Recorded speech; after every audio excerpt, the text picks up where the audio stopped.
Happy Sunday, my beautiful people. Hope you guys are enjoying your Sunday morning. As promised, we're here at 10 a.m. We're going to be talking about updating on some of the news that I presented last week. But here's what we're going to talk about in this podcast, right? We're going to talk about the TSA mandatory ID that's coming up. I'm going to go over the 311 liquid rule. Also going to go over some information as it relates to TSA PreCheck, and I'm going to give you some tips on how to make your check-in process super easy. We're also going to talk about the U.S. Department of Transportation new refund mandate, delayed flights or cancel flights. This is important information. It's good information for those of you that are traveling and either your flight is delayed or canceled. We're also going to talk about the growth of short-term rental and what's driving the growth. We're going to get into Airbnb CEO Brian Chesky's new interview that he did with CNBC. And we're going to go into some of the controversial statements that he made during that interview. I'm going to give you an update on Uber's acquisition of Expedia. We're also going to talk about some new airline innovations, some shift in the industry going into 2025. Like, for example, the Airbus A321XLR. This Airbus is going to be a game changer for long-haul travel. I'm going to go into that. I'm also going to talk about Southwest shift. They're going to revamp their how they do business in 2025. I'm going to talk about that. So especially if you travel on Southwest, stay tuned, because that's important information.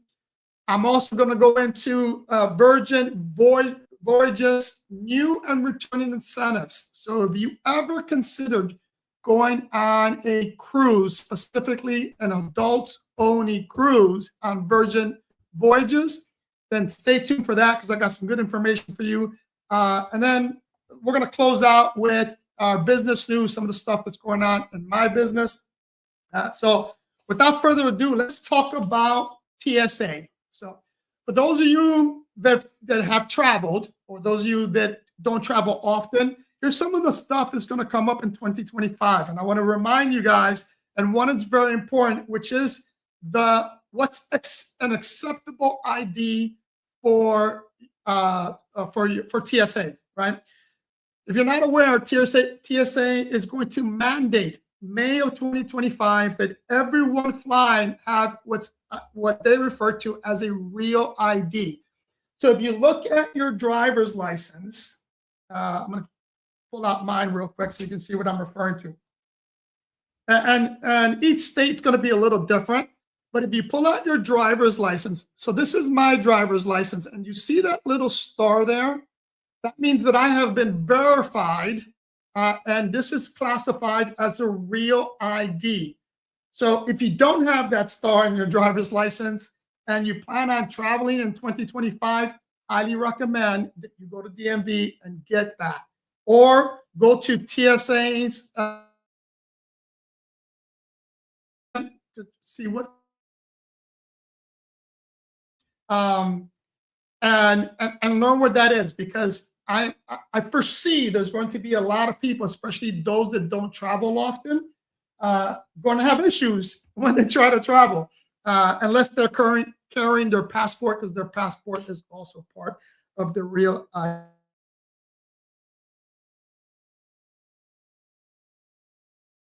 Those that don't check bags, right? If you're going to have a carry-on, TSA has what's referred to as the 311 rule. And I highly recommend you go onto their website, read the details on that 311 rule is. But basically is all liquids and aerosols larger than 3.4 ounces have to be in a check bag, right? That's kind of standard. A lot of people really know that. But some of the items that I'm not familiar with in terms of what it is, right? Here's what they define as a part of that 311 liquid rule, right? If it can spill, spread, that's considered part of this 311 rule. So what's applicable to that? I'm going to give you some examples. Like peanut butter, it's a spread. That's part of that 311 rule. You can't take anything greater than 3.4 ounces. Any type of spray, aerosol, can't take that on. Obviously, liquids, etc. So that's important to understand, because every single time I travel, I've never traveled where someone doesn't get something confiscated as they're going through. So if you're going to travel, highly recommend that you understand what the process is, and learn that. The other thing is, I've seen a lot of people and personal friends of mine get in trouble, get arrested for bringing prohibited items. Most of the time are individuals that either have a concealed weapons permit or go to the range and use firearms in some way or form, right? So when you're going to travel, I highly recommend that always start with an empty bag. Can't express how important that is. Start with an empty bag so that you know what's going in it. Because oftentimes, especially if you use, like what happened with some of my friends, they use these backpacks for everyday use, and they'll have, a ROM may be in there, etc. But just to make sure, and you don't carry or try to go through TSA with a prohibited item, if you start with an empty bag every time you're going to fly, you're going to be fine.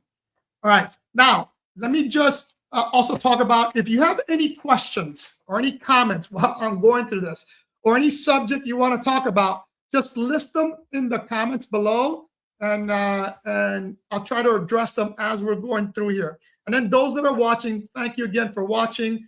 I really appreciate it. So let's see. Let's now get into what's important for you as a traveler.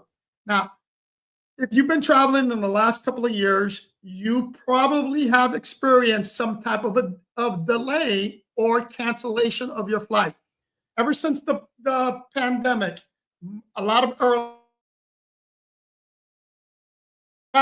they cut a lot of routes. So a lot of these flights are oftentimes either overbooked, or there's an issue with maintenance, etc.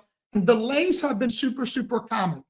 As a result of that, I'm going to read through the Department of Transportation website. As a result of that, the U.S. Department of Transportation created a rule that requires airlines now to give you a refund for any significant delay or cancellation of your flight. So domestic flights, and here's what significant delays are. On a domestic flight, if your flight is delayed by 3 hours or more, and on an international flight, if they're delayed by 6 hours or more, you qualify for a full refund.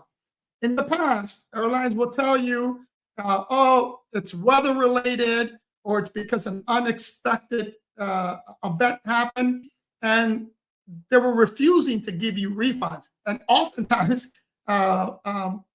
really, when they canceled your flight, will just try to put you on the next flight. Well, today that's not the case, and this rule is in effect. So if your flight is delayed, again, domestic by more than 3 hours, or if it's an international flight and if it's delayed by more than 6 hours, then you're entitled to a full refund.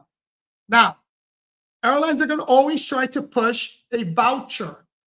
Don't accept the voucher, especially if you're not a frequent traveler. Don't accept it. And I forget the number, but the number is really high of people that let vouchers expire. Hence why airlines want you to accept the voucher, because chances are you're not going to use it. So don't accept it. Just get a full refund. On a delay, and here's something that you need to understand as well. Every crew, the pilot and the flight attendants, are only allowed to work a certain number of hours. So if you see that your flight's starting to get delayed, by more than several hours, I'm going to use that 3-hour time frame, highly recommend that you don't sit around and wait, because chances are they're going to cancel that flight, because that, especially if you're flying from, if your flight is more than 3 hours long, then that flight crew, their flight time is going to expire. So they're going to have to cancel that flight crew and get another crew. And oftentimes that's the reason why they cancel flights. So if your flight is delayed by more than 3 hours, just go to the counter and either rebook another flight or get your refund, because chances are that flight is going to get canceled. And it's happened to me before. This is how I know this and know not to do this. I've waited and waited and waited only for the flight to be canceled, and then they reschedule me on another flight the following day. So it's always better to get the refund, check to see if there's another airline that has a flight that you can hop on. If you need to leave in that particular time, and go ahead and do that. Don't wait when the flight is delayed more than 3 hours, because chances are it'll be canceled anyway. Hope that was useful, because trust me, it's been my experience that most of the time that's the case. Now, here's a couple of things in reference to the refund as well that you need to be aware of. So let's say you bought your flight, then you upgraded and paid for the Wi-Fi in advance. Maybe you upgraded the seat.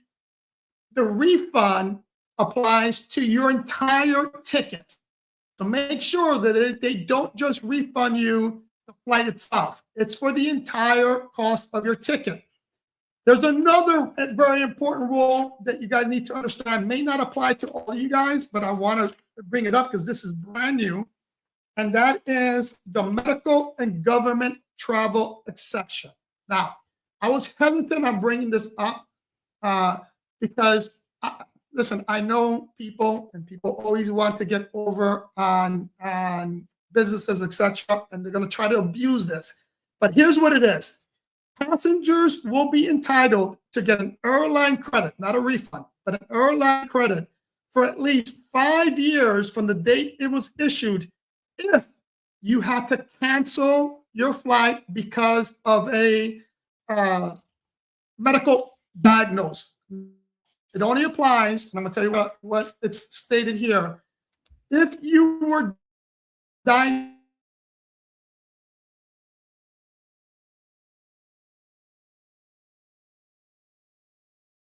thing. DOT really doesn't define what that communicable disease is. So, or at least I couldn't find what the definition of it is. I'm assuming COVID's going to be part of it.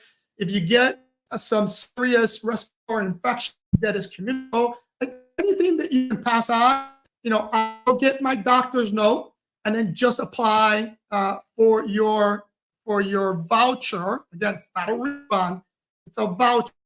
Now, this new medical rule is to take effect of May of 2025. Not in effect right now, but May of 2025. If you get sick with the flu, with COVID, or something like that that can be spread, chances are that you'll be able to get a voucher for that. All right. If you guys have questions on that, any comments, list them below, and I'll try to answer it. Now I'm going to move on to an update on what I mentioned last week, which was the Uber Expedia merger or acquisition. Right? Apparently, not everyone is on board. So let me give you a quick history here. So one of the sweet executives for Uber came from Expedia. So that's where the idea of merging with Expedia came about. Now, in addition, I mentioned last week that Uber, Airbnb, my company does this, right? In today's age, all companies go vertical, right? So what I mean by vertical, we want to acquire other businesses that funnel to our core business. So in my example, right, is the management of short-term rentals.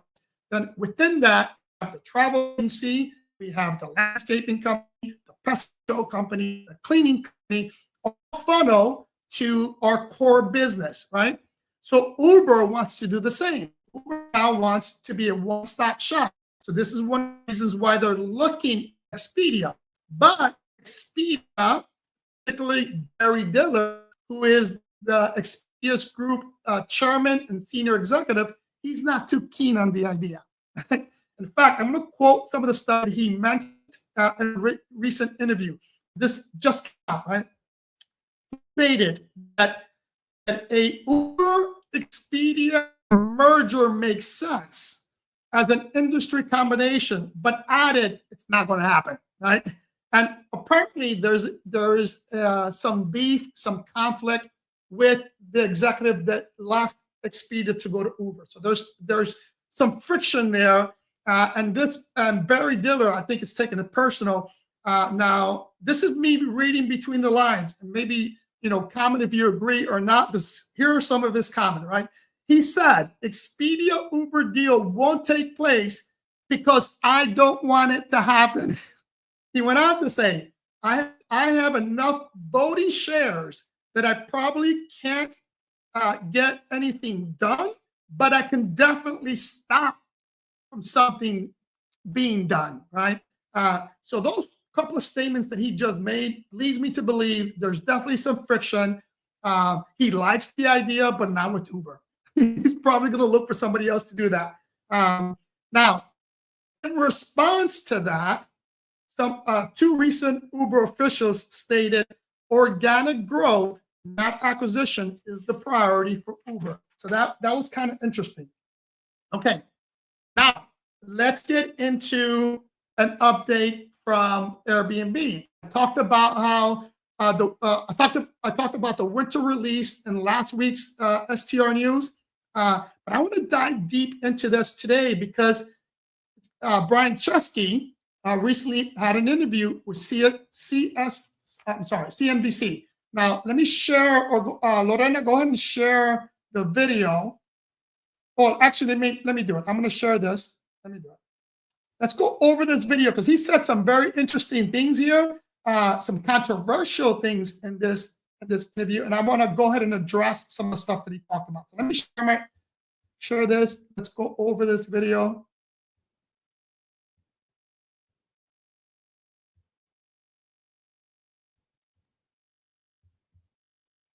Deirdre Bose is here at Post 9 with a very special guest. Hey, Dee. Hey, and Brian, hello. Thank you for being here in person. Thank you nice for having to see me here. you. I mean, 2 billion is a crazy number. It's pretty crazy to think it all started by my roommate and I just inflating a few air mattresses. Exactly. And here you are. But this piece of co-hosting, that's about unlocking more and better supply. Yeah. How does the demand piece of the picture look? I know on the last earnings call, you said that you were seeing signs of slowing demand from U.S. users. Are you confident that people are looking for more? Yeah, I mean, I'm very, very confident over the long term that demand is going to remain very, very strong. We're very, very encouraged by the trends that we're seeing. And maybe just one thing to bring it back to co-host network, demand is often driven by supply. We have, billions of searches every year. We believe we have as many as 1.5 billion individual devices, searching for Airbnbs. And, the number of bookings we get is based on the great supply we have. And so we started thinking, well, how can we get more supply? And we reached out to a lot of prospective hosts. And what they told us is they really love the idea of being able to make money. Who doesn't like to do that, especially on the home they already pay for, but they don't have the time to host. So we thought, what if we could match people with extra time that don't have a home? People have a home, they don't have extra time. Right.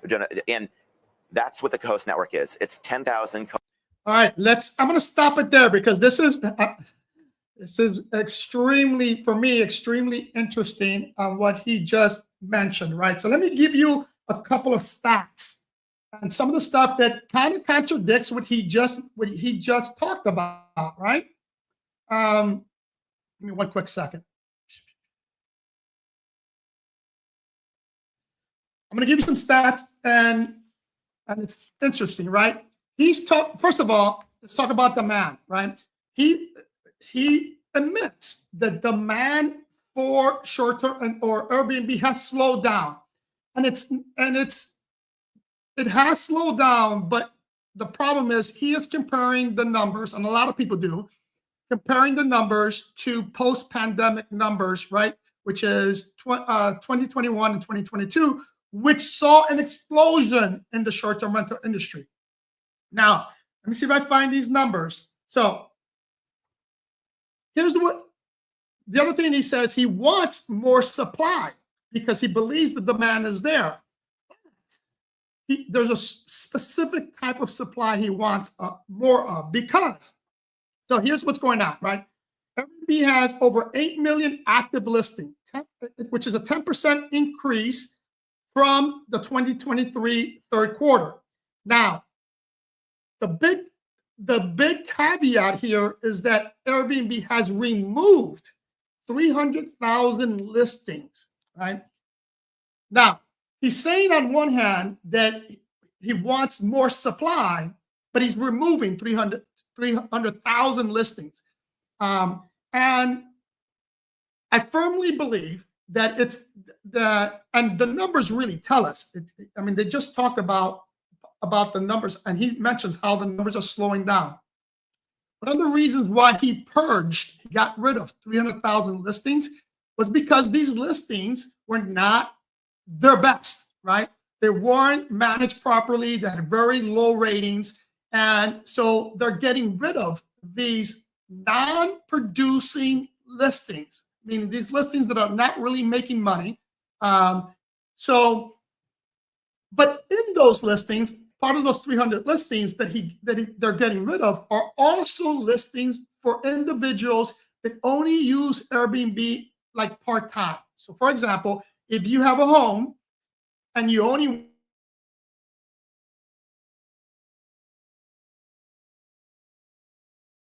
especially, we have a lot of older community or the retired community that likes to travel abroad for several months at a time. They will put their property on Airbnb, rent it while they're overseas for 3 or 4 months so they can generate some income. Those are part of the list that they're purging because they're not really producing the numbers that they need.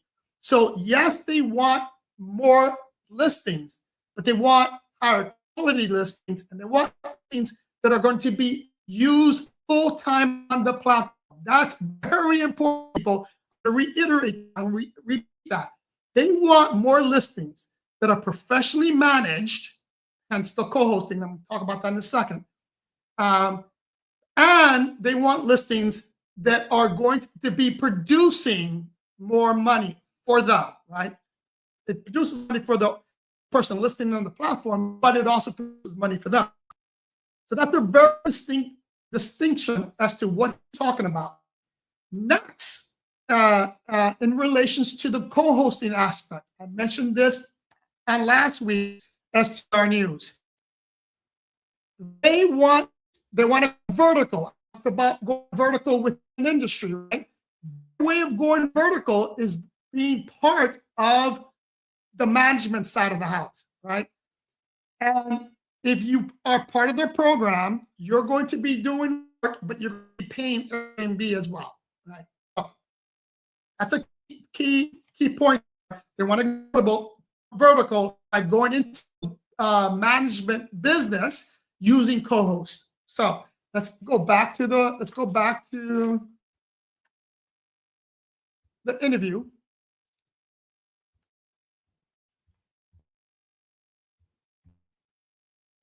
Co-hosts that are the best hosts in Airbnb. They have an average rating of 4.86. And this is an alternative to, you might have heard, like these third-party property management companies. Right. Their average rating in Airbnb is 4.62. So, All right.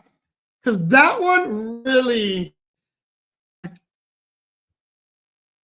kind of really bugged, upset people and our property managers like us.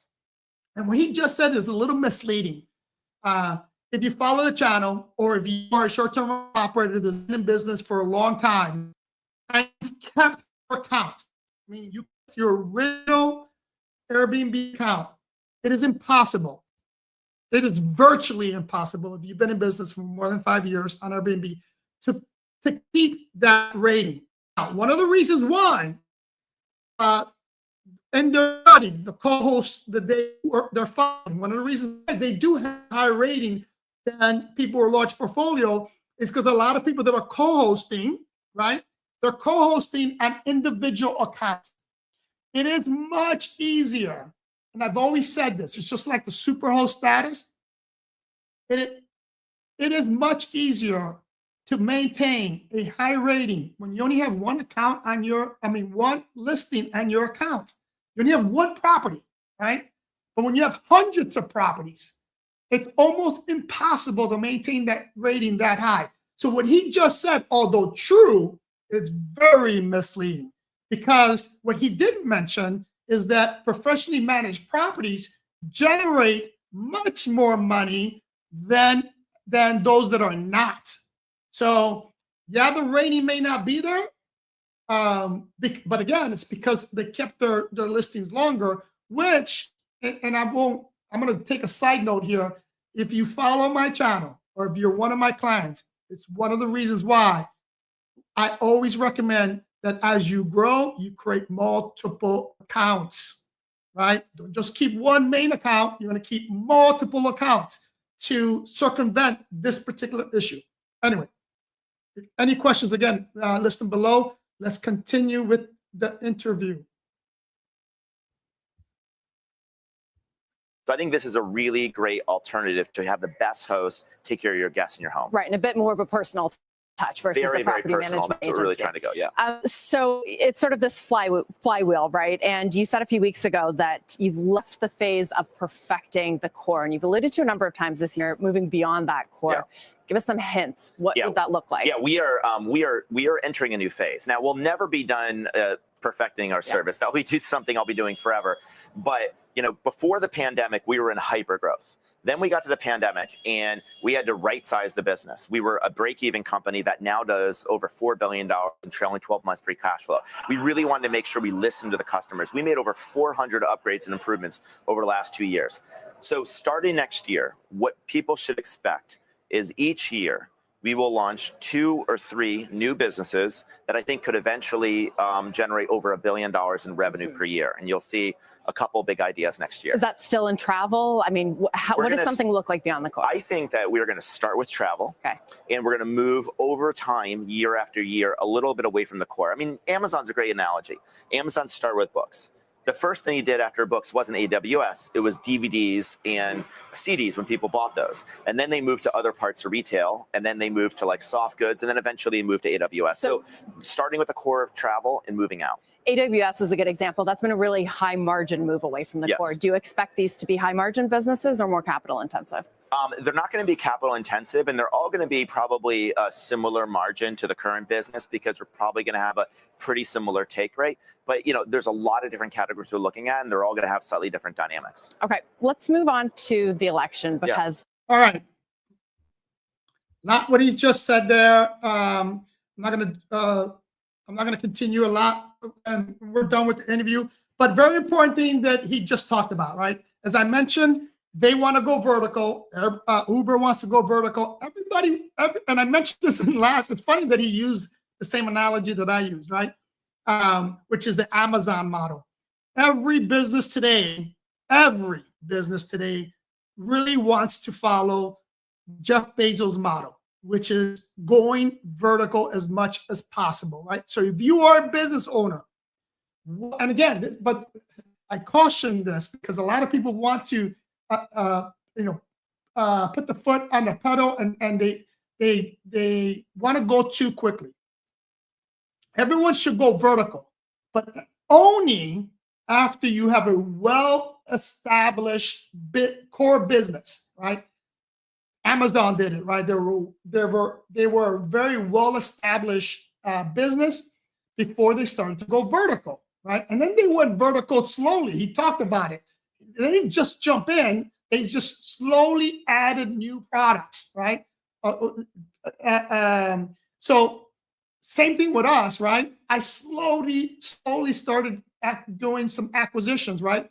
We went from just managing, then we went to cleaning, then we went, I think the second one was pest control. Then we went to landscaping, right? Then we went to the travel agency, but done in a slow, methodical manner, because I've always said this, and I'm going to say it again here. If you're a business, growing is your goal, but a controlled growth is critical. You don't want to grow so fast that things spiral out of control. Very important. All right, moving on. Hopefully that was informative, and hopefully if you have any questions on that, let me know, especially if you're a short-term rental operator. People, I said it before, Airbnb is not in your best interest. Their best interest is them, right? They want to grow their business. So you really need to focus on your business, make sure you're vertical, make sure you're optimized, make sure you're not dependent on a single OTA. You're going to put your business in jeopardy if you do that. Now, he talked about the growth, but I'm going to go a little deeper on the growth of the STR industry, right? Now, this information that I'm going to talk about comes from key data. Well, let me stop sharing this. 1 second. Anyways, this information comes from key data. Now, I'm going to read it verbatim from their article, and it's the growth of the U.S. vacation rental. U.S. vacation rental and short-term rental business supply, in terms of supply, has decelerated, which I firmly agree. Right, we're starting to see a slowdown in inventory. But again, there's a lot of factors related to it, and I'm going to talk about some of the factors. But it has slowed down. And going into 2025, that deceleration is going to continue in 2025, and that's my opinion. But that's also the opinion of a lot of people. Now, data reported that supply growth in the U.S. remains strong at approximately 10% this year and going into 2025. But that's a big difference to post-pandemic numbers, where we were seeing growth up into the 30s, right? I don't think we're going to see that going into 2025 and 2026. But some of the reasons why you're seeing this is because probably the primary reasons why, probably the primary reason why you're seeing a deceleration in supply is because all these bandwagon people that got into the game when the game was really high, which was 2021 and 2022, today, or what I refer to the wannabes and pretenders, are leaving the industry. Number one, the industry is hard. Being a short-term rental operator is not easy. It's very difficult. And most of these people that got in 2021 and 2022 were real estate investors that wanted to see a higher ROI in short-term versus long-term. But these same investors are not going to go back to long-term because they realize that the ROI has diminished some, especially if they didn't manage their properties correctly. But more importantly, they realize, man, it's hard, bro. It's difficult to manage short-term rentals. So they're going back to long-term, which is good for the industry. Now, some of the winners and losers, very important for us to understand, right, is like Booking.com, Expedia, Verbal is going to do well, in my opinion, or better in 2025 and 2026 than Airbnb, but mainly because, especially Expedia and Booking.com, they're not just in residential short-term rentals, right? They have the hotel business. They are vertical. For example, Expedia has been vertical. You can rent a car on their book flights, etc. So they're vertical. And I mentioned Verbal because Verbal is owned by Expedia owns Verbal, right? So that's why I mentioned them. But Booking.com and Expedia, they're both vertical platforms. They've been around longer than Airbnb, so they're going to fare a little bit better than Airbnb is. As well,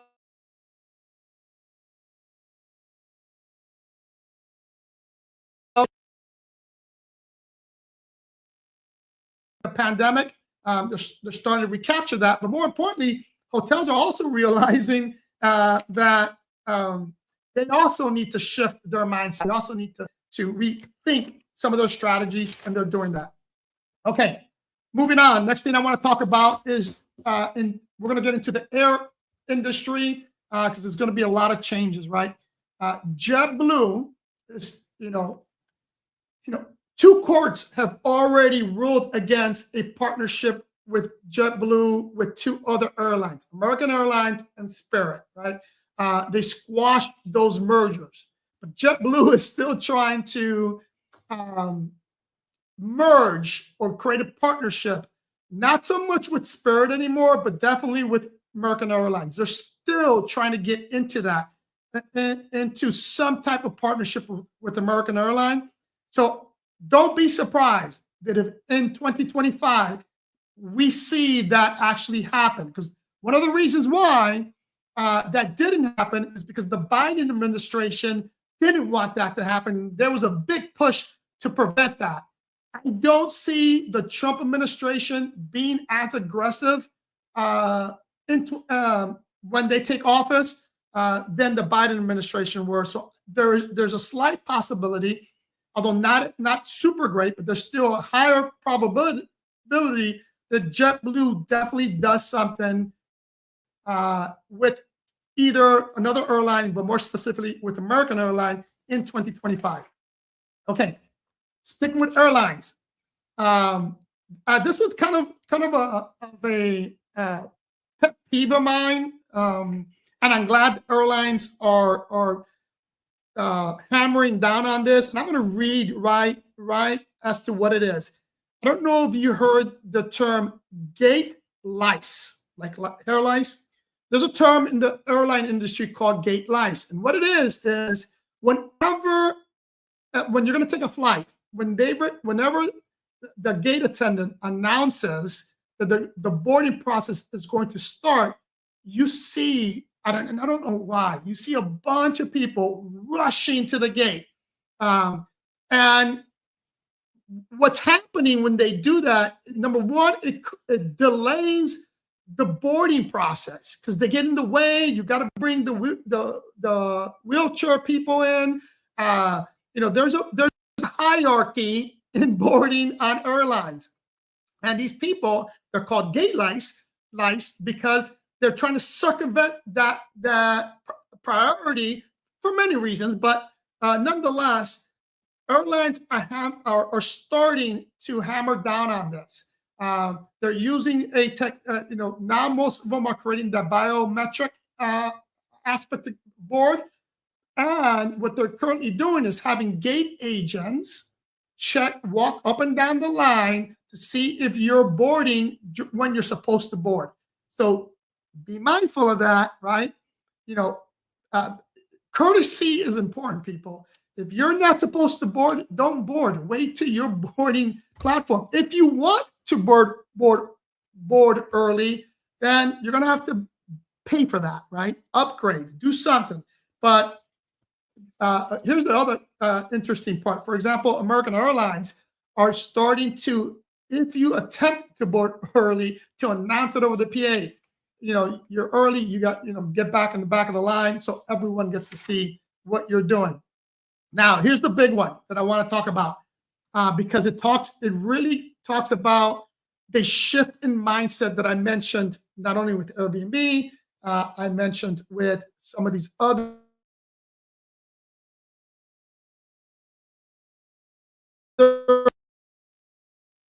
understanding. And I mentioned this in the last STR news.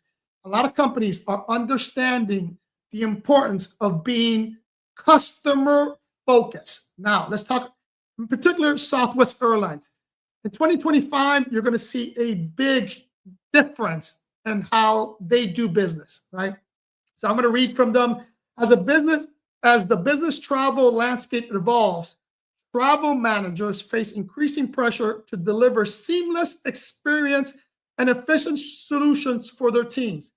Southwest Airlines has focused a lot on digital tools, personalized service, I'm going to touch on that in a second, and a hospitality-driven innovation to simplify air travel, specifically for business travelers, right? The airlines took a big hit with business travelers during the pandemic. But business travel is coming back, people. More and more people are required to travel now, especially those that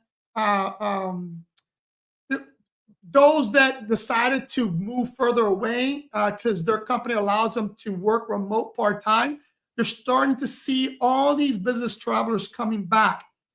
But there's, because of what happened during the pandemic, the airline industry, not to hammer on them because many industries did the same, they lost focus and customer service took a big drop. Southwest Airlines are learning now, based on some of the feedback they're getting, that things need to change. So here's some of the stuff that's going to change with Southwest Airlines.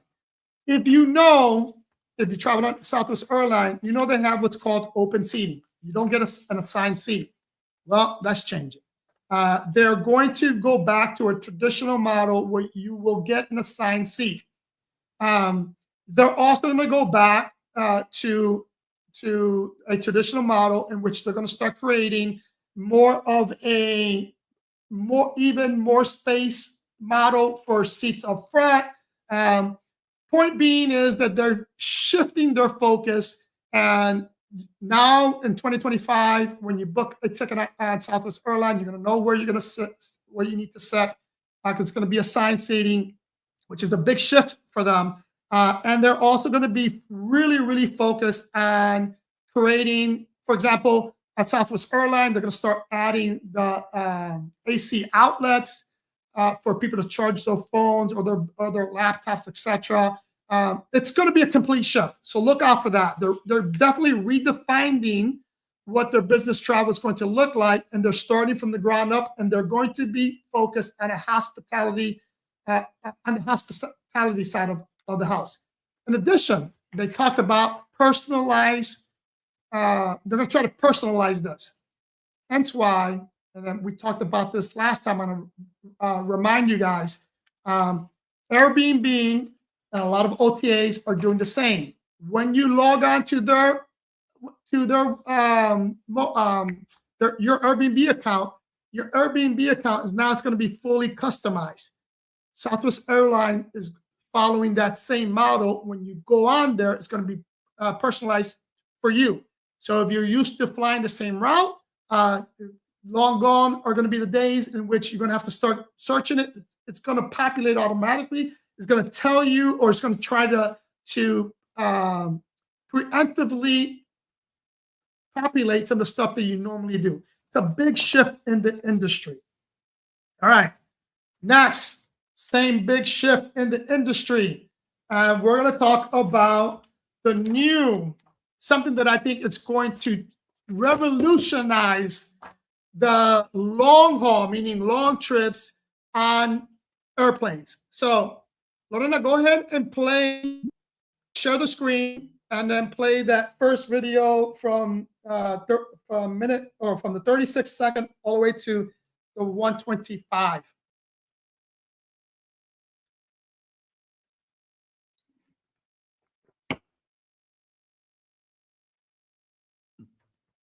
While Lorena's bringing that up, let me just talk a little bit about it. For years, airlines have been asking plane makers like Boeing to create an Airbus that's not the super Airbuses for international travel or long hauls, but a standard Airbus. So Boeing came up with one, and it's and why do we say this is a game changer? Basically, in aviation, only large aircraft today are capable in commercial aviation to cross the Atlantic or to do what we call long haul flights. This is the first narrow body. We call these aircraft of a single aid as a narrow body, the first narrow body aircraft that is capable to do it. And at the same time has a configuration, and you will have the chance to see it internally, that offers exactly the same customer experience that you have on a wide body aircraft. So it allows to do something that was not possible until now, that is to connect directly some places, or to increase frequencies to some places where demand would not be sufficient to fill a large plane, like a 350 or a 330.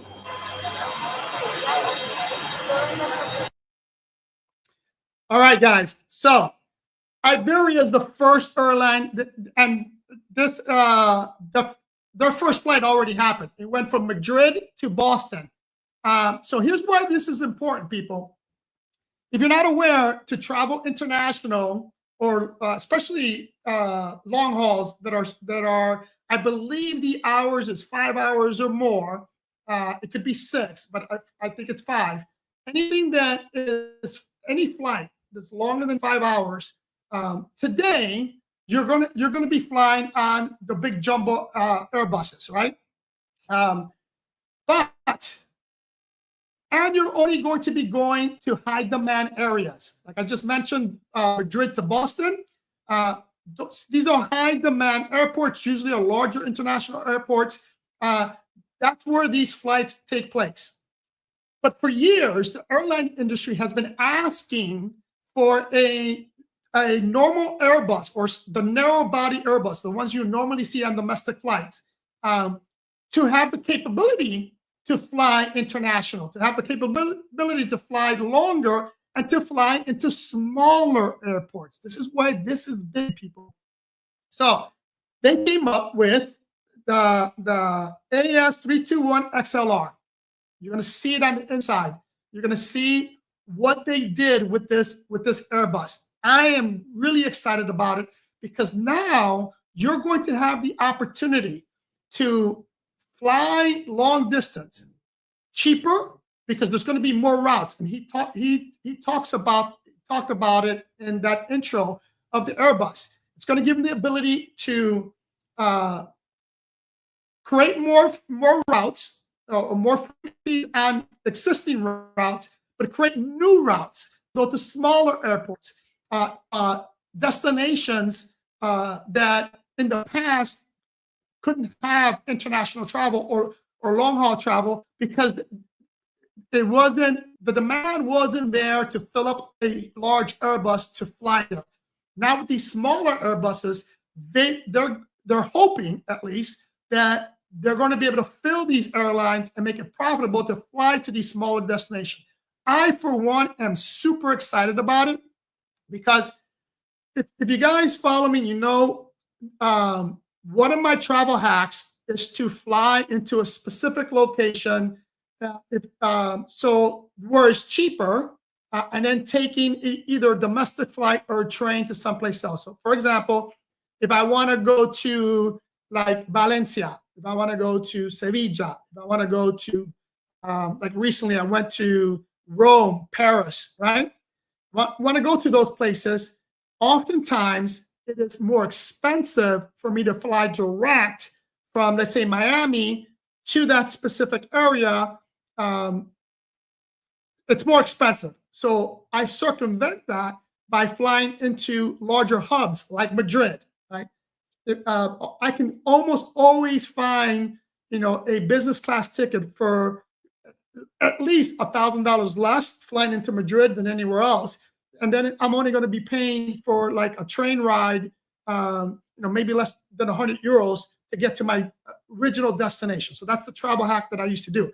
Now with this new Airbus, you're going to be able to do that, or the hopes is that you're going to be able to do that direct for the same cost, right? So much cheaper.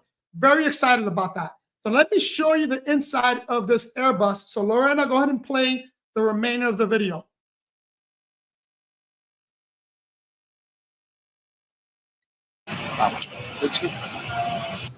Hello, I'm Pablo Martin. I'm cabin manager in the narrow-body fleet in Iberia, and also responsible for the cabin crews in this fleet. The economy class features the same aspects that we have on a wide-body aircraft. We have the same pitch. We have the size of the monitors is exactly the same that we have on the A350s and the last generation A350s with 4K quality on the screen. The IFI is the same that we have on the A350, and the connectivity is exactly the same. We have connectivity gate to gate in this new plane, and we have the XL bins, which allows us to put 60% more capacity of trolleys for the client, and the pocket is designed with 2 compartments that gives more storage space to our clients. The business class, it's a new seat that we don't have on the wide bodies. It gives a lot of privacy to the client because of the position of the seat, which is close to the wall, and also makes that we don't disturb the clients while we are working on the aisle because the seat is in that position. The monitors are the same size that we have on the A350. The IFE is also the same, like in economy.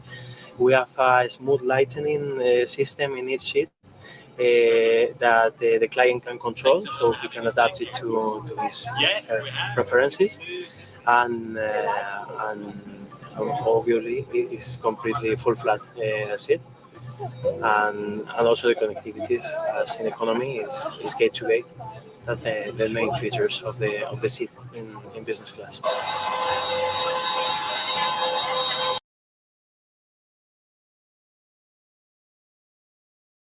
And like he just mentioned, you're going to get the same luxury, the same seats that you get on the big Airbuses, and with a slight difference in business class. Those seats that you saw, they're slightly different than the ones you'll see in the big Airbus for business class.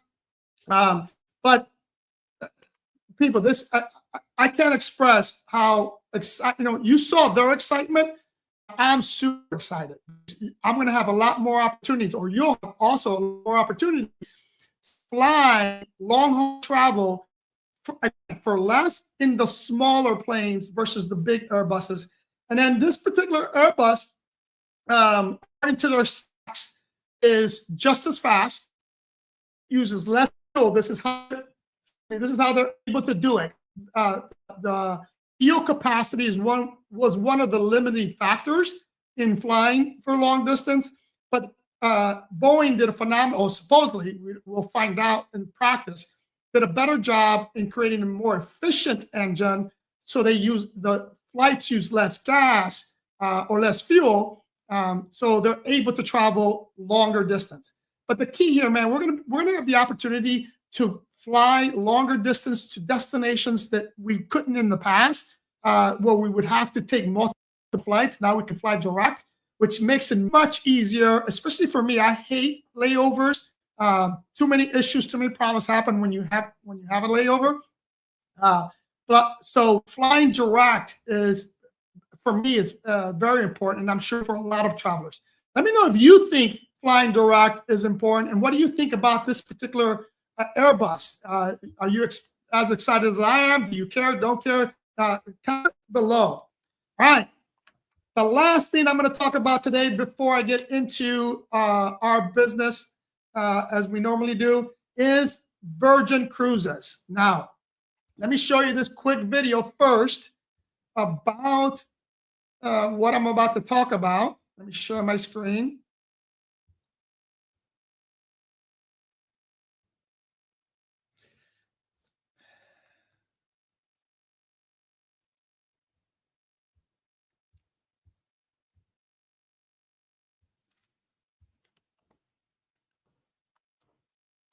I'm having a little bit of a delay, but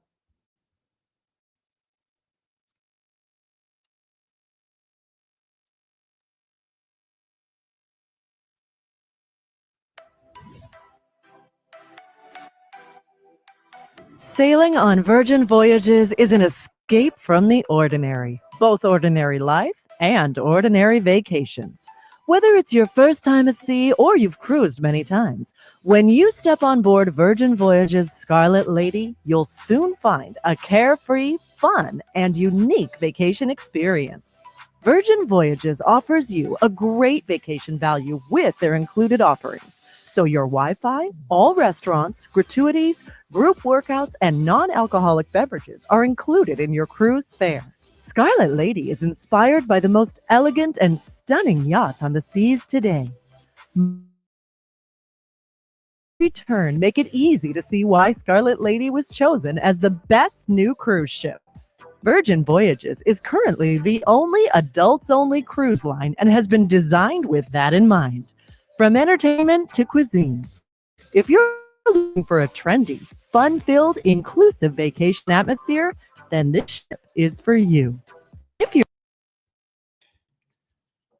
All right, guys. So stop sharing this. All right. So Virgin Cruises. Again, I'm a big fan of Virgin Cruises for many reasons, but one of the big reasons why I'm a fan of it is because everything's included. If you take a cruise on Carnival, on Royal Caribbean, great way to travel. But understand within cruises, you're going to pay for your drink package. You're going to have to pay for Wi-Fi if you want it. You're going to have to pay a lot of stuff outside of your regular fare. With Virgin, you don't. It's like you saw in the video, it's all included. The other thing I really like about Virgin is that it's an adult-only cruise, so you don't have to deal with kids getting in the elevator and hitting all the buttons, and you have to stop at every stop. If you use the elevator, I personally never do. But there's a lot of benefits to a Virgin cruise that you don't get in other cruises. So that's one of the reasons I'm a big fan of Virgin cruises. But here's what they're doing. Right now, they have some new incentives and they're returning some old incentives. So if you book any Virgin cruise today, that's going to travel. Actually, I'm going to just read it out here. They're bringing back the 10% discount for early bookers. So guests who book their cruises at least 180 days in advance and paying full, you're going to get that 10% discount. Plus, like I just put out, right now, I think it's still in the fact, and I think it ends tomorrow, Monday. You can get out of Virgin Cruise for as little as $99 per night. That's a big savings. They're also reintroducing their bar tab offer that I just mentioned. So it allows passengers to pre-purchase an amount to be used towards their onboard drinks and receive a bonus credit for the cruise. So here's what that means. Everything's included in your fare, unlike I mentioned with other cruise lines where if you want it, they charge you for sodas and all that stuff. On Virgins, they don't. Now, Virgin, alcohol, you'll still have to pay extra, but they're going back to this on-tap demand. So you're going to get an extra credit when you book that. So the tab can be from $25 up to $250, what you're going to get a credit for. You're also right now going to have a reduced single supplement for solo travelers. So if you're a solo traveler, and if you know anything about cruises are sold based on double occupancy, right? If you're a solo traveler now, you're going to get a huge discount because you don't have to pay a full price for a cabin like you normally would. So those are some pretty cool incentives. If you're interested on going on a Virgin cruise, just hit me up. We have a lot of discounts, a lot to offer for the Virgin cruises. Again, highly recommend them. All right, so we are done there. I'm going to go back to sharing my screen because we're almost done here. I'm going to go over our numbers.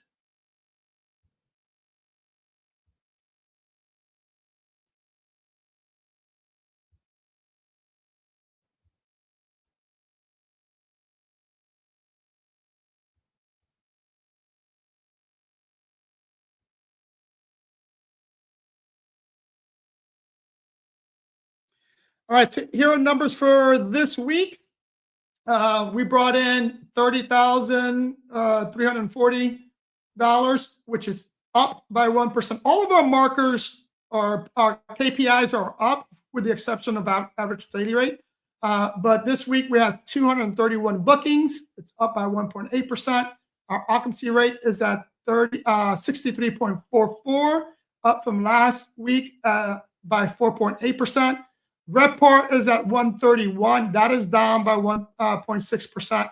But our RevPAR is up by 3.1%. Airbnb took the bulk, brought in the bulk this week at 16.26.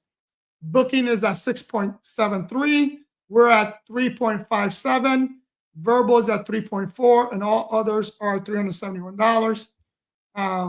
We have Miami at 221 for RevPAR. Lake Worth is at 332, all others 74. Oakland is at 151, and then Fort Lauderdale is at 177.